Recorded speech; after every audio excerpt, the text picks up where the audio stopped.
સુરતમાં માથાભારે છાપ ધરાવતા સમીર માંડવા પર ફાયરિંગ થયાના મામલામાં સુરત શહેર લાલગેટ પોલીસે ફાયરિંગ કરનાર હારૂન નાસિર અને વસીમ અને સોનુ નામના ઈસમને ઝડપી લીધા છે।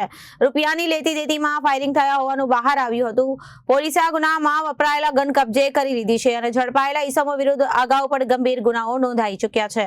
સુરતના લાલગેટ પોલીસ મથકની હદમાં ફાયરિંગની ઘટના બની છે, જેમાં કુખ્યાત સમીર માંડવા પર ફાયરિંગ કરવામાં આવ્યું હોવાની વાત સામે આવી છે।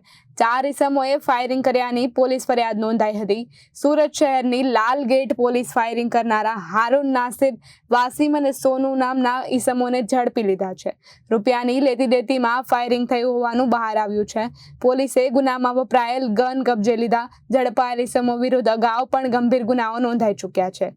લાલગેટ વિસ્તારમાં જે રીતે ફાયરિંગની ઘટના બની હતી અને ત્યારબાદ અત્યારે છે તે 4 આરોપી ઝડપાઈ ચૂક્યા છે અને આ રીતે અહીં આ ઘટના સ્થળે છે તેમનું રિકન્સ્ટ્રક્શન કરવામાં આવી રહ્યું છે। ત્યારે આપણે પીએસ ચૌધરી સાહેબ સાથે વાત કરીશું।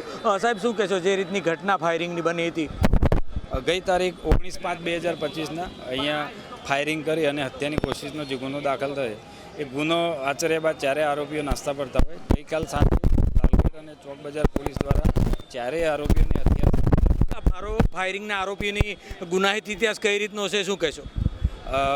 ફાયરિંગના આરોપીઓમાં હારૂન સંધવાણી કરીને છે, એ અગાઉ મારામારીના ગુનામાં ચોક બજાર પોલીસ સ્ટેશનમાં સંડોવાયેલ છે।